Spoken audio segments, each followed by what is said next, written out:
شهر رمضان على الأبواب. الله يلحقنا ليه سالمين معافين وإحنا في الأمن والأمان، قولوا آمين. لي فون دو تارت مطلوبين بكثرة في شهر رمضان مبارك. اليوم جيتكم بوصفة مجربة معتمدة عندي في تحضير طلبيات. يجوا بزاف بنان، يجوا كل قاطو ما يهبطولكش في الفرن. راح نعطيكم مقادير مضبوطه ونفهمك شحال تعطيلك من قطعه. اذا يهمك الفيديو نتاع نهار اليوم تبعيه للاخير باش هكذا ما يفوتك حتى تفصيل. اذا مازال ما درتوش ابوني في القناه نقولكم دعموني بالاشتراك وبالمتابعه، واهم شيء ما تنسوش تفعلوا جرس الاشعارات باش هكا يلحقوكم وصفاتي، وديروا اعجاب لهذا الفيديو. شكرا. يلا، كنت وصيتك ديري كراس، اذا درتيه يا الشاطره يا الفحله خرجيه وبداي تكتبي. بسم الله ولا حول ولا قوه الا بالله، والصلاه والسلام عليك يا رسول الله. راح تحتاجي الفارينه تي 45 الخاصه بالحلويات، تي 45. هنا راني حاطه 600 غرام فارينه مغربله، نزيد عليها ملعقه صغيره نتاع ملح. هاد لي فون دو تارت صالي يعني مالحين، اذا درتوهم حلوين ما ديروش الملح. راح نزيد عليهم 300 غرام نتاع مارغرين بارده خرجتها من الثلاجه.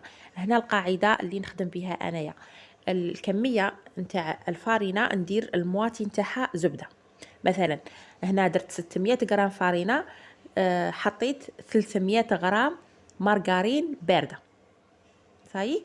اذا درتو كيلو نتاع فارينه راح ديروا 500 غرام نتاع زبده بارده.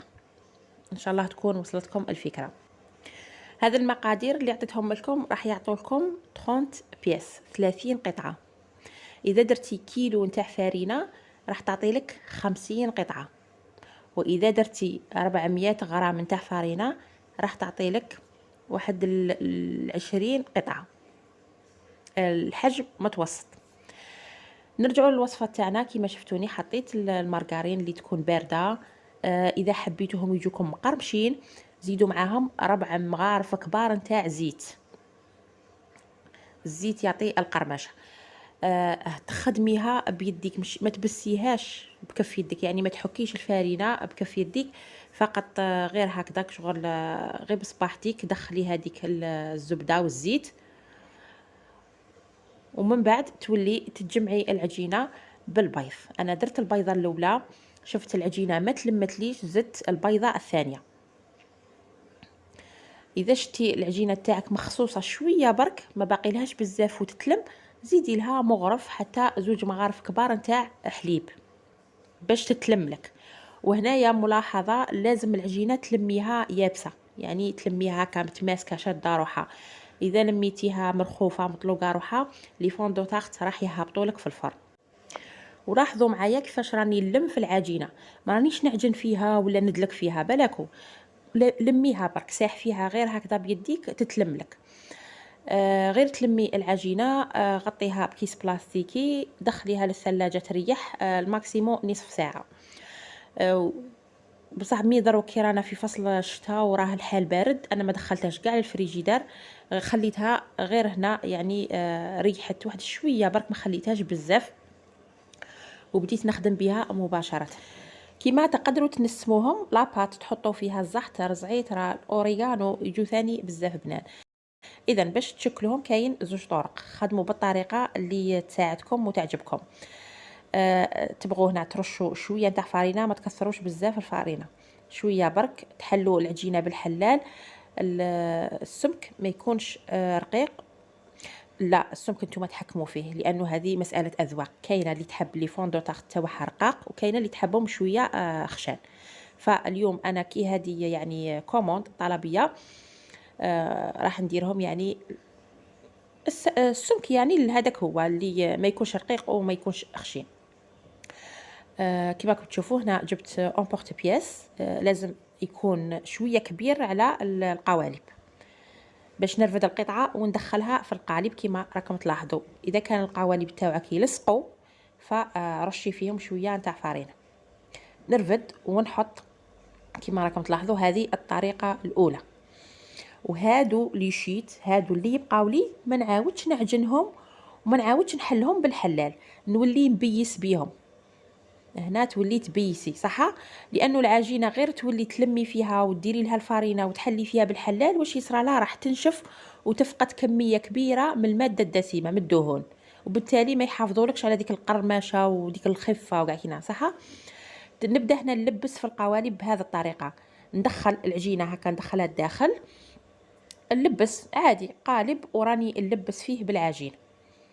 هنا تبداو تخدموا بهذا الاصبع، تضربوا تحت للقاع صحاب هكا، تولوا تحت تعبزوا للتحت. لازم العجينه تضمنوا انه وصلت لكم للقاعده هكذا للقاعده. نبدا نحي هنايا في العجين الزائد. شوفوا لاحظوا معايا الطريقه هكا، تجبدوا الياهن كي تولوا تقلعوا في العجين الزايد هكذا. خدموها مليح بالاصبع، ضغطوا على الجوانب كاع لي كوتي باش تدي لكم شكل القالب، وبالتالي ثاني ما يهبطوش. وهنا كاينه استيس باش لي فوندو تارت ما يهبطولكش. الاولى العجينه تلايميها يعني يابسه متماسكه شاده روحها، والحاجه الزوجه خلي شويه عجين خارج على القالب كي تولي تخدمي فيها هكا بصبعك. شويه تاع العجين يبقى خارج، فهمتيني، يبقى خارج على القالب باش الا هبطت يهبط غير ديك الزياده، هذيك الزياده اللي بقات خارجه على القالب هي اللي تهبط في الفرن ويجوك سوا.